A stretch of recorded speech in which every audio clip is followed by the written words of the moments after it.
Believe it or not, I don't know much about Laura Loomer's ideology, other than the fact that she is right-wing. But what I do know her for is the fact that she is using left-leaning tactics, and she is using them quite poorly.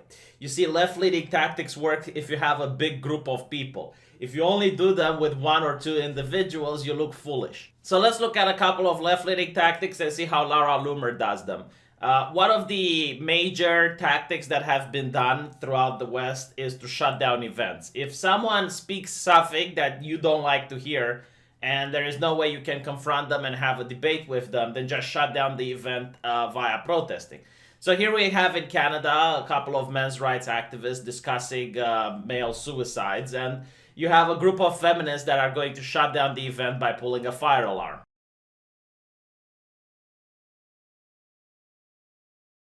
So this is a very effective tactic in order to shut down debate, but it's also very illegal. You're not supposed to do it. But if you have the safety in numbers like these feminists do, then chances of you getting arrested are pretty low. Now let's see what Laura Loomer does.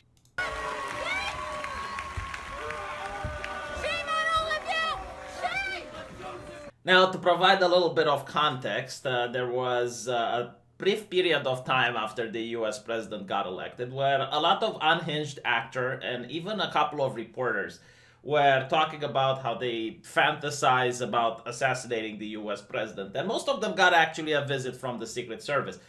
And this is the time where you have Katie Griffin coming up with the replica of the beheaded head of Donald Trump on television, and she got fired for it. So you now know the context. And there was like this play that was reenacting the assassination of Julius Caesar, and Julius Caesar was made to look like Donald Trump. And this is where Laura Loomer goes on the stage in order to try to, I guess, protest the event. But again, like, you need the numbers to do it. If you're just one single person doing it, you look ridiculous. And throughout her recent career, she has been doing these tactics over and over. And again, she lacks the numbers to do them, which makes it really amusing. Like the time she chained herself to Twitter's headquarters because she got banned from the platform.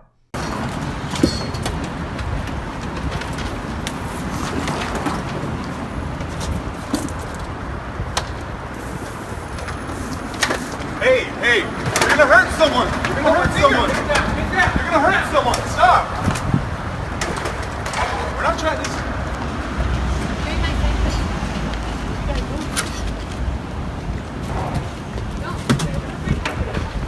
Stop. Take that down. You guys don't know how to do that. You guys don't know how to do that. You guys don't know how to do it. Officer, come in and hospital. Sir, people hospital. Now, chaining yourself to things is a tactic that's mostly done by eco-activists who like to chain themselves to trees to prevent people cutting them. But it's also something that I've seen students do in certain countries. And the purpose is to prevent people from going in and out of the building. However, again, you need the numbers. If it's just one person doing it, well, in the case of Laura Loomer, the people at Twitter said, well, let her chain herself to our door.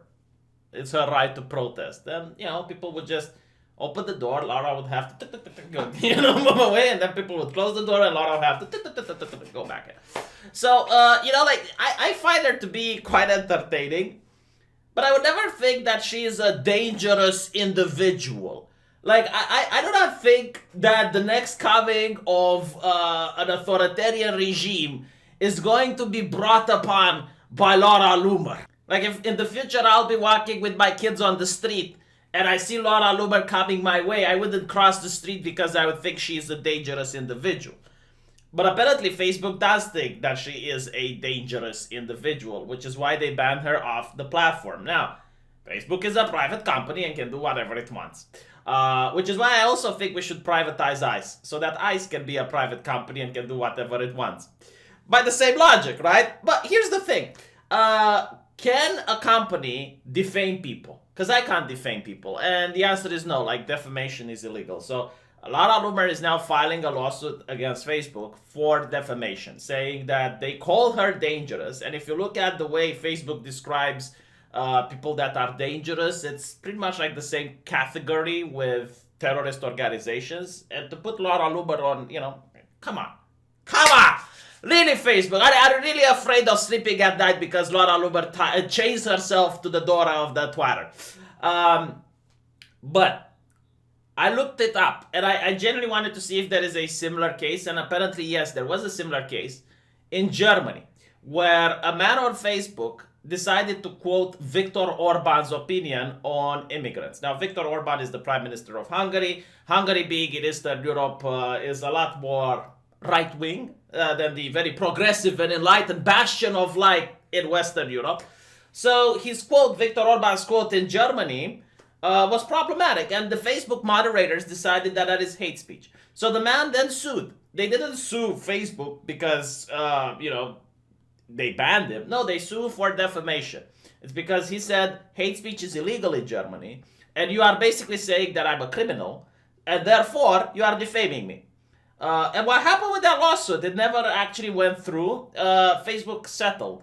They didn't want to go to court. So they restored the man's account, but they still had the Viktor Orban quote not reinstated. And all is good. But now we're talking about America. Does Laura Loomer stand a chance of winning the lawsuit? I think no. Because in America, free speech is the rule and everything else is the exception. So in the case of a defamation, if Facebook manages to spin it around saying it's our opinion, then they can say absolutely literally anything. I mean, I can actually make it public that it's my opinion that you'd fuck your uncle. Then there would be absolutely no way on planet Earth to prove that what I just said is false. Even if you were to show that you don't have an uncle, or you were to show that your uncle was dead for 20 years before you were born, it would still not invalidate what I have said, because I'm saying in my opinion. So basically in my mind, in my brain, if it is my opinion that you did something, then the only way to prove that what I said is false would be to read my mind. To actually have like a mind reading machine, and once you read my mind, you say, well, hold on, it's not really his opinion, he's lying. That would be like the only possible way in order to prove that the statement that I've made is false. As such, opinions are protected by free speech, and they are not considered to be defamation. Because no matter how crazy the opinion, you can't prove that a person doesn't genuinely believe that. And this is in America. In other countries, these things might be different. In other countries, for example, even if it's an opinion, if it can't be proven or it's really that outlandish and it's written in the press, it can be defamation. And you have like even extremes in certain Islamic countries.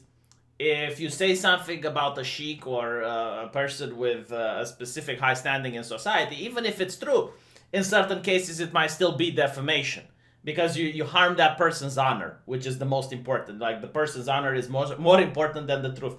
But let's not get into that, okay? Because that's a very interesting conversation for another time. Let's talk about this particular lawsuit. So the way it will go is that Facebook isn't even going to try to show if Laura is dangerous or not, even though they can just do that. But I think they're going to bank on the fact that it's their opinion. And that's that. Meanwhile, Laura and her lawyer is going to have to prove that no, Facebook made it as a statement of fact. They accused her of being dangerous, and they need to prove that she is dangerous. And that's how it's going to go. So it's going to be up to the judge. Again, I don't think she's going to win, but if she would win, oh my God, like this would be very bad news for Facebook indeed, because now a lot of people that have been classified as hate speakers, hate agents, or whatever, like other classification Facebook has, all of them are going to be able to sue Facebook, and all of them are going to be able to win based on this decision. But again, I don't think it's going to come to that. It is really interesting on the motion that Facebook said, Miss Loomer is a self-described, well-known conservative investigative journalist and conservative Jewish female activist who is currently running for the Congress in Florida. And on her website, like this, I just loved it. Like it is absolutely ridiculous. On her website, she described herself as a guerrilla-style journalist who often conducts ambush interviews on live stream, a tactic she calls getting Loomered. So are they implying that this is what makes an individual dangerous? It's like a politician running around, and then Laura Loomer comes from behind the bushes with a can like, and the politician goes, ah! And is that dangerous? Because the way they framed it, it implies like any type of reporters that try to catch a person, on the street or when they're not prepared to get a statement, like all of them are dangerous. Like you just made half of the journalistic class to be dangerous. Like just because someone likes to call themselves in an extravagant way, it's like, yes, I'm a guerrilla-style reporter. That doesn't mean they're dangerous. Like, it's just a woman with big tits and a big camera. It's like, what on earth is dangerous about that? Maybe dangerous for the politicians to be exposed when they're not prepared and they don't have a prepared speech, right?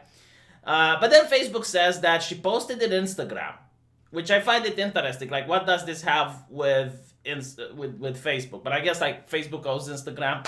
So she posted on Instagram a video in which she said Islam is a cancer on society, she quoted, and on humanity, and Muslims should not seek positions of political office in this country. It should be illegal. So according to them, like, this is dangerous and inciting to hate. It's like, okay, but atheists in America are not allowed to have a position in office. Like, being an atheist is a choice. It's a state of mind. You can just stop being an atheist, right? You can accept the Lord Jesus Christ or the Lord Muhammad, the Prophet Muhammad. You can choose. There's so many religions to choose from. I don't think like this encourages violence towards the particular group, just like in America being illegal to be an atheist doesn't encourage violence towards atheists. And then you have like the statement that Islam, the ideology, yes, it's a cancer on society. Well, the same statement was made about communists, the Red Plague. The Red Plague is an American expression. They talked about communism, how it's a plague on the earth, and the righteous, upstanding capitalist Americans need to stop communism from spreading. So I suppose McCarthy, Ronald Reagan, Eisenhower, and all the other American presidents that made disparaging comments about communism, not communists, communism, associating it with the Red Plague, associating it with the Red Terror or the Red Menace, would probably not have a platform on Facebook because they would be considered dangerous and radical individuals, wouldn't it? I find it absolutely hilarious and laughable. But again, like, I feel safe. I feel safe. Like, can you imagine in what big danger I would be without Facebook's Trust and Safety Council watching over who gets to speak? Anyway, right, it's ridiculous. But we can have as much talk as we want about the moral issue and about the way Facebook does things, but I don't think we can have much talk about the lawsuit. As I mentioned, and I'll mention it one more time, she's most likely going to lose. But I will keep an eye on it just in case to see how it goes, because I do think it's very interesting from a legal perspective. Let me know what you think, and I'll see you guys in the next video.